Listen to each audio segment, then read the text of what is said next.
നമസ്തേ. ഞാൻ CN ചേന്നമംഗലം. പുസ്തക പ്രസാധന രംഗത്ത് തുടക്കക്കാരായ ഗ്രാമീണ പബ്ലിക്കേഷൻസ്, പാലക്കാടുള്ള ഗ്രാമീണ പബ്ലിക്കേഷൻസ് പ്രസിദ്ധീകരിച്ച ഐശ്വര്യ ടിയുടെ കവിതാ സമാഹാരമാണ് അടനയമ്പ്. ഈ അടനയമ്പ് എന്നുള്ളതായ പുസ്തകം 2024 ജനുവരി 30 എഴുത്തുകാരി തന്നെ എനിക്ക് സമ്മാനിച്ചതാണ്. പുസ്തകം വായിക്കാൻ അല്പം വൈകിപ്പോയി. എന്നിരുന്നാൽ തന്നെയും ശ്രീ PR സുധീഷിൻ്റെ അവതാരികയോടുകൂടി ഇറങ്ങിയിരിക്കുന്ന ഈ പുസ്തകം അതിമനോഹരമാണ് എന്ന് മാത്രമല്ല, ഇതിൽ ശ്രീ പള്ളിയറ ശ്രീധരൻ അവറുകളുടെ ഒരു കവിതാ പഠനവും ചേർത്തിട്ടുണ്ട്. അതും വളരെ മനോഹരമാണ്. ഈ കവിതകളെക്കുറിച്ച് പറഞ്ഞാൽ, കവിത നമുക്ക് പല രീതിയിലും എഴുതാം. ഗദ്യകവിതയായിട്ടും പദ്യകവിതയായിട്ടും അങ്ങനെ പല രീതിയിലും കവിതകൾ എഴുതപ്പെടുന്നുണ്ട്. ഇവിടെ ഐശ്വര്യ ടിയുടെ കവിതകളിലൂടെ പോകുമ്പോൾ ഹൃദയത്തിൻ്റെ ഭാഷയിൽ എഴുതിയ കവിതയാണ് ഇതെല്ലാം എന്ന് എനിക്ക് ഉറപ്പായിട്ട് പറയാൻ സാധിക്കും. നമുക്ക് വേണമെങ്കിൽ ബുദ്ധിയുടെ ഭാഷയിലും അറിവിൻ്റെ ഭാഷയിലും ഒക്കെ തന്നെ കവിതകൾ എഴുതാം. പക്ഷേ ഹൃദയത്തിൻ്റെ ഭാഷയിൽ കവിതകൾ എഴുതാൻ കഴിയുക എന്നുള്ളത് ഒരു എഴുത്തുകാരിയെ സംബന്ധിച്ച് വലിയ വിജയമാണ്. പ്രത്യേകിച്ചും ഇതിലെ വരികളെല്ലാം തന്നെ നമുക്ക് ഹൃദയത്തിൻ്റെ മുന്നിൽ നിർത്താവുന്ന, ഹൃദയത്തിൽ നിന്ന് വന്നതായ വരികളാണ്. ഈ അടനയമ്പ് എന്ന കവിത ആരംഭിക്കുന്നത് തന്നെ തിരുവാറന്മുളനാഥൻ ഗുരുവായിരുന്നരുളേണം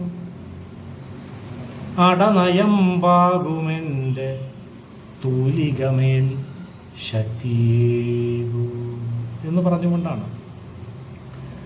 അപ്പം തിരുവാറന്മുളനാഥൻ എൻ്റെ ഗുരുവായിട്ട് ഇരുന്നു കൊണ്ട് എൻ്റെ അടനയമ്പാകുന്ന തൂലികയിലേക്ക് വേണ്ടുന്നതായ ശക്തി, സൗന്ദര്യം ഇതെല്ലാം നൽകൂ എന്ന പ്രാർത്ഥനയോടുകൂടിയാണ് ഈ കവിതാ പുസ്തകം ആരംഭിച്ചിരിക്കുന്നത്, കവിതകൾ ആരംഭിച്ചിരിക്കുന്നത്.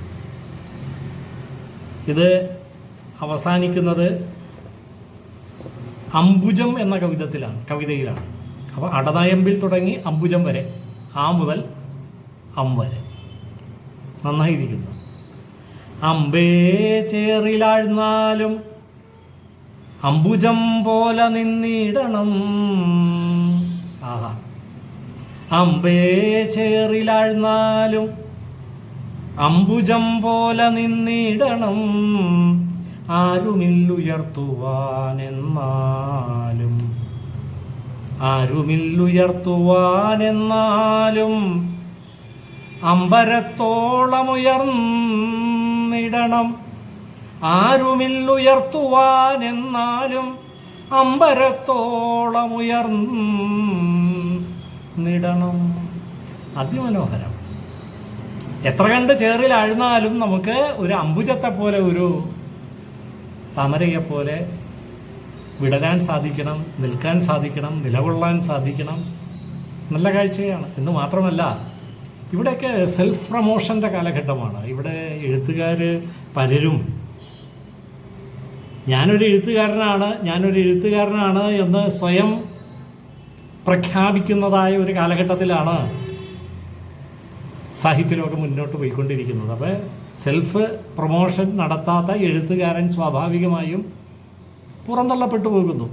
അത് ലോകത്തിൻ്റെ ഒരു വൈചിത്ര്യം തന്നെയാണ്. ഇവിടെ സെൽഫ് പ്രൊമോഷൻ്റെ ആവശ്യമൊന്നുമില്ല. കവിക്ക് ആത്മവിശ്വാസമുണ്ട്. ആത്മവിശ്വാസമാണ് പ്രധാനമായിട്ടും വേണ്ടത്. പിന്നെ ഭാഷാശുദ്ധി, ഇത് രണ്ടും ഈ എഴുത്തുകാരിക്ക് നന്നായിട്ടുണ്ട്. കാരണം ആരുമില്ലുയർത്തുവാൻ എന്നാലും എന്നെ ആരും പ്രൊമോട്ട് ചെയ്തില്ല. എന്നിരുന്നാൽ തന്നെയും ഞാനൊരു കവിയാണ് അല്ലെങ്കിൽ കവിയത്രിയാണ് എന്ന് എന്നെ ആരും പറഞ്ഞ് എന്നെ വാഴ്ത്തിയില്ല എന്നിരുന്നാൽ തന്നെയും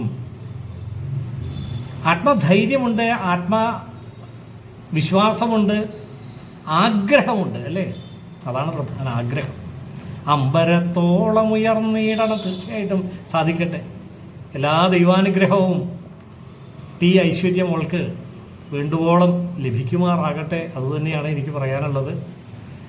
മോൾക്ക് കവിതയുടെ മേഖലയിൽ, കാവ്യമേഖലയിൽ ഒരുപാട് നന്നായി എഴുതാൻ സാധിക്കട്ടെ. അതെല്ലാം വായിക്കപ്പെടട്ടെ.